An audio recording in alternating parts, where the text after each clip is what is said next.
साथ ऋतु ज्ञानवानी। मंत्रिमंडल विस्तार, सस्पेंस बरकरार। जी हां, कैबिनेट का गठन जल्द हो सकता है, 1-2 दिन और लग सकते हैं। 18 से 20 मंत्री शपथ लेंगे। कुछ मंत्रियों के नाम पर सहमति भी बन चुकी है। सूत्रों के हवाले से खबर है, मालिनी गौड़ मंत्री बन सकती है। रमेश मेंदोला मंत्रिमंडल में शामिल किए जा सकते हैं। हरिशंकर खटीक हैं, उन्हें भी शामिल किया जा सकता है। प्रदीप लारिया मंत्री बन सकते हैं। रीति पाठक है, कृष्णा गौर है, इनके नाम लगभग तय माने जा रहे हैं। तुलसी सिलावट जो कि पहले भी मंत्री रह चुके हैं, फिर से मंत्री बनाए जा सकते हैं। विष्णु खत्री का नाम तय है। प्रहलाद पटेल हैं, राकेश सिंह हैं, उन पर मंथन अभी भी जारी है। साथ ही साथ आपको बताएं 23-24 दिसंबर को मंत्रिमंडल का विस्तार हो सकता है। विजयवर्गीय को प्रदेश संगठन में बड़ी जिम्मेदारी मिल सकती है। तो 1-2 दिन में शपथ ग्रहण समारोह हो सकता है। इंतजार जो है जल्द खत्म होगा। सस्पेंस लगातार बरकरार है। ये कयास लगाए जा रहे हैं कि नाम पूरी तरह से तय हो चुके हैं, बस ऐलान होना बाकी है। ऐलान कब तक होता है ये देखने वाली बात होगी। आखिर कहा जा रहा है कि 1 या 2 दिन और लग सकते हैं मंत्रिमंडल के विस्तार में। नाम सामने आ जाएंगे, ऐलान ऑफिशियली कर दिया जाएगा। मंथन जो चली, चर्चाएं हुई, उसमें नाम लगभग तय माने जा रहे हैं।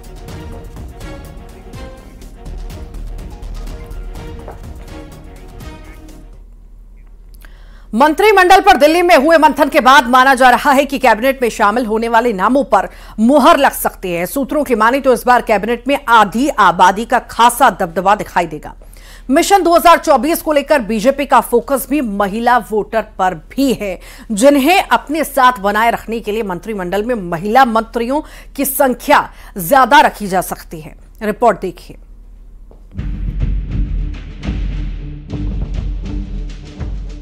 एमपी में डॉक्टर मोहन के मंत्रिमंडल विस्तार पर भले ही दिल्ली में मंथन का लंबा दौर चला, लेकिन ऐसे संकेत मिल रहे हैं कि संभावित मंत्रिमंडल में महिलाओं को ज्यादा प्रतिनिधित्व मिल सकता है। बीजेपी केंद्रीय आलाकमान महिला विधायकों को मंत्रिमंडल में शामिल किए जाने पर गंभीरता से विचार कर रहा है। हालांकि बीजेपी आलाकमान एक ही चेहरे में युवा, जातिगत और क्षेत्रीय समीकरण भी साधने की गुंजाइश तलाश रहा है। 33% रिजर्वेशन अगर महिलाओं को संसद में देने का किसी ने प्रावधान किया है तो भारतीय जनता पार्टी ने किया है। इसी तरह आगे भी मध्य प्रदेश में जो शीर्ष नेतृत्व महिलाओं को पूरा अवसर देगा ताकि एक सशक्त देश का निर्माण कर सके। जिस तरह एक घर में महिला प्रधान होती है, आने वाले समय में हमारे देश में भी महिलाओं को वो प्रधानता दी जाएगी। अब अगर मोहन मंत्रिमंडल में महिला विधायकों पर नजर डालें तो किसे मिल सकता है मंत्री बनने का मौका? रीति पाठक सांसदी छोड़कर सीधी से विधायक बनी है। कृष्णा गौर गोविंदपुरा से दूसरी बार के विधायक हैं और सबसे बड़ी जीत इनके नाम है। मालिनी गौड़ इंदौर 4 से विधायक हैं, मेयर भी रही हैं। नीना विक्रम वर्मा धार से चौथी बार की विधायक। गायत्री राजे परिवार देवास से तीसरी बार की विधायक। उषा ठाकुर महू से विधायक, पिछली सरकार में संस्कृति मंत्री थीं। अर्चना चिटनिस बुरहानपुर से विधायक, 2018 में चुनाव हार गई थीं। निर्मला भूरिया पेटलावत से विधायक हैं, दूसरी बार की, आदिवासी वर्ग से आती हैं। प्रतिमा बागरी रैगांव से पहली बार की विधायक, एससी वर्ग से। प्रियंका मीणा चाचौड़ा से पहली बार की विधायक, एसटी वर्ग से। इधर कांग्रेस नेता के मिश्रा बीजेपी के मिशन 2024 के प्लानिंग पर सवाल दागते हुए कहते हैं कि मंत्रिमंडल में महिला विधायकों को अधिक मौका देकर क्या उदाहरण पेश करेगी बीजेपी। हालांकि ये उनका अंदरूनी मामला है, वे चाहे तो पूरा मंत्रिमंडल ही महिलाओं का बना दें। मिल सकता है तो दे ना। अब तो मध्य प्रदेश केंद्र शासित प्रदेश बन चुका है। मोहन यादव साहब खुद उतनी हिम्मत नहीं रख रहे हैं कि वो अपने सलाह से किसी को मंत्री बनवा दें। पूरी डोर तो अमित शाह जी और नरेंद्र मोदी जी के साथ है, तो जब उन्हीं को दिल्ली में तय करना तो मोहन जी गलत बयानी क्यों कर रहे हैं? 21 महिला विधायक जीत कर आई हैं बीजेपी में। हम तो कहते हैं 30 को देना चाहिए। 33% आरक्षण की बात चल रही, मैं 50% की वकालत करता हूँ। 30 बहनों को आप बनाइए। दरअसल 2023 विधानसभा चुनाव में बीजेपी ने 28 महिलाओं को टिकट दिया था। इनमें 21 कैंडिडेट जीत कर आई हैं, जबकि 7 महिला उम्मीदवारों को शिकस्त झेलनी पड़ी। वहीं लोकसभा चुनाव में बीजेपी से 2 महिला सांसद चुनकर आई थीं, जो यह साबित करता है कि बीजेपी को महिलाओं का वोट लगातार मिलता रहा है। और बीजेपी इस बड़े वोट बैंक को पार्टी के साथ इंटैक्ट रखना चाहती है। बीजेपी सरकार के मंत्रिमंडल विस्तार को लेकर भोपाल से दिल्ली तक चल रहे मंथन के बीच संकेत मिल रहे हैं कि महिलाओं को भी मंत्रिमंडल में पर्याप्त प्रतिनिधित्व मिलेगा। वजह भी है, चुनाव दर चुनाव बीजेपी के प्रति महिला वोटरों का रुझान बढ़ा है और अब निशाने पर 2024 लोकसभा चुनाव है। भोपाल से कैमरामैन खिलान सिंह के साथ प्रशांत कटारे, न्यूज 18 मध्य प्रदेश छत्तीसगढ़। और ज्यादा जानकारी के लिए हमारे साथ सहयोगी वासु चौरे जुड़ गए हैं। वासु, मंत्रिमंडल विस्तार को लेकर सस्पेंस लगातार बरकरार है और कहीं ना कहीं यह भी माना जा रहा है कि नाम तय हो चुके हैं, ऐलान होना बाकी है। आखिर इतना समय क्यों लग रहा है? कहां और ज्यादा पेंच फंसता हुआ नजर आ रहा है? बिल्कुल, देखिए, भोपाल से लेकर दिल्ली तक लगातार मंत्रिमंडल को लेकर जो मंथनों का दौर है, बैठकों का दौर है, वो देखा गया।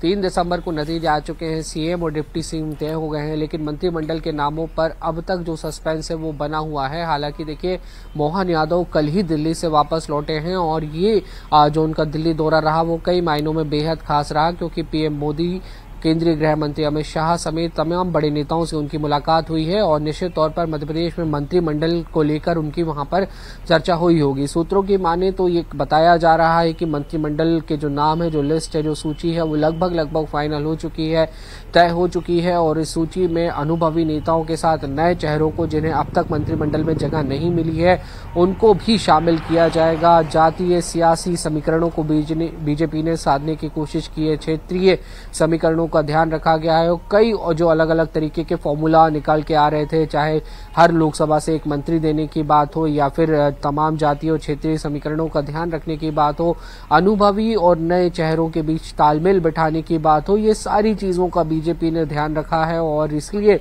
मुझे लगता है कि इतना लंबा वक्त लगा, क्योंकि मध्य प्रदेश में अगर आप पॉलिटिकल कंडीशंस को इस वक्त देखें तो युवा भी बहुत सारे जीत कर आए हैं, बड़ी संख्या में महिलाएं चुनाव जीत कर आई हैं और इसके अलावा बड़े नेता जो अब तक केंद्र की राजनीति में दिखाई देते थे वो मध्य प्रदेश में अब विधायक बन चुके हैं। चाहे कैलाश विजयवर्गीय हो, प्रहलाद पटेल हो, रीति पाठक हो, उदय प्रताप हो, ये तमाम ऐसे नेता हैं जो सांसद रहे, केंद्र में मंत्री भी रहे और अब मध्य प्रदेश में इन्होंने चुनाव लड़ा और अब विधायक हैं, मध्य प्रदेश विधानसभा के सदस्य हैं। तो इन्हें किस तरीके से पार्टी एडजस्ट करेगी, इन्हें कौन सी भूमिका देगी, जिम्मेदारी देगी, ये सारी बड़ी कहीं ना कहीं चुनौतियां जो हैं वो बीजेपी के सामने रही हैं और इन्हीं पर मंथन लगातार चला है और मुझे लगता है कि यही वजह है कि इतना ज्यादा जो समय अब तक लग रहा है। लेकिन अब बहुत ज्यादा और इंतजार नहीं करना होगा, आने वाले 1 से 2 दिनों में मध्य प्रदेश में मंत्रियों के जो नाम है वो सामने आ जाएंगे और ये भी माना जा रहा है कि अधिकतर जो मंत्री हैं वो बनाए जा सकते हैं, क्योंकि पहले ये बात जरूर सामने आ रही थी कि एक छोटा मंत्रिमंडल अभी बन सकता है, फिर बाद में और विस्तार होगा, लेकिन जिस तरह से बीजेपी ने ज्यादा समय लेने का काम किया है तो उससे तो यही लग रहा है कि लगभग सभी विभाग और सभी जो मंत्री हैं उनको जिम्मेदारियां जल्दी सौंपी जा सकती है, ताकि आने वाले समय में जो सरकार का कामकाज है, जो गुड गवर्नेंस की बीजेपी की सोच है, उसको इम्प्लीमेंटेशन करने में किसी तरीके की दिक्कत ना हो, परेशानी ना हो और तमाम जो योजनाएं, जो बड़ी योजनाएं, जो बीजेपी के संकल्प पत्र के वादे हैं उनको जन जन तक पहुंचाने का काम किया जा सके। जी वाकई देखिए, यहाँ पर दिग्गजों की भी हम अगर बात करें तो प्रहलाद पटेल हैं या राकेश सिंह हैं, विजय वर्गीय हैं, इन पर भी लग रहा है कि बहुत ज्यादा चर्चा चल रही है, चूंकि यहाँ पर ही पेच फंसा होगा क्योंकि दिग्गजों को मैदान में तो उतार दिया गया और जीत भी बड़ी दर्ज हो गई, पर यहां पर जिम्मेदारी कैसी मिलेगी, कैसा विभाग मिलेगा, ये बहुत बड़ी बात है। साथ ही साथ यहां पर महिलाओं पर फोकस करने की तैयारी में बीजेपी बहुत ज्यादा है, महिलाओं को साधने की कोशिश भी बहुत ज्यादा मंत्रिमंडल में देखने को मिलेगी हमें।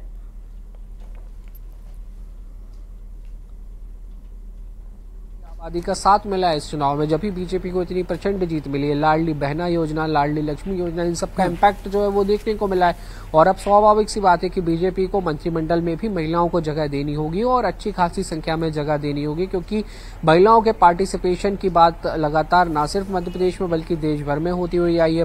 बीजेपी हो, कांग्रेस हो, दोनों ही दलों ने इस बात को कहा है कि हम मंत्रियों को महिलाओं को आगे बढ़ाने का काम करेंगे, उन्हें महत्वपूर्ण जिम्मेदारियां देने का काम करेंगे। तो अब ये एक महत्वपूर्ण महत्वपूर्ण बात है और देखने वाली बात भी है कि महिलाओं का मंत्रिमंडल में कितना पार्टिसिपेशन होता है, सरकार में उनका कितना पार्टिसिपेशन होता है और कौन सी उनको बड़ी भूमिकाएं मध्य प्रदेश सरकार के मंत्रिमंडल में दी जाती है। और इसके अलावा जो आपने कहा कि बड़े नेता चुनाव जीत कर आए हैं, प्रहलाद पटेल हो, कैलाश विजयवर्गीय हो, होशंगाबाद से जो सांसद रहे रावउदय प्रताप सिंह, उनकी बात करें, जबलपुर के सांसद राकेश सिंह की बात करें, रीति पाठक की बात करें, ये बड़े नाम हैं जो चुनाव में जीत कर आए और जो अब तक दिल्ली की राजनीति करते हुए दिखाई देते थे, केंद्र की राजनीति करते हुए दिखाई देते थे, अब वो मध्य प्रदेश की विधानसभा के भी सदस्य हैं। तो इनको इनके कद के अनुरूप, अनुभव के अनुरूप, वरिष्ठता के अनुरूप बीजेपी कौन सा पद देती है, ये जरूर देखने वाली बात होगी, क्योंकि सीएम तो मोहन यादव बन चुके हैं, डिप्टी सीएम जगदीश देवड़ा जी और राजेंद्र शुक्ल बन चुके हैं। तो इन लोगों को अब कौन से विभाग दिए जाएंगे और कैसे ये लोग आने वाले समय में काम करेंगे, किस पोर्टफोलियो पे काम करेंगे, ये तमाम जो बड़े सवाल हैं वो अभी भी बने हुए हैं। जी जी जी, ठीक ठीक ठीक।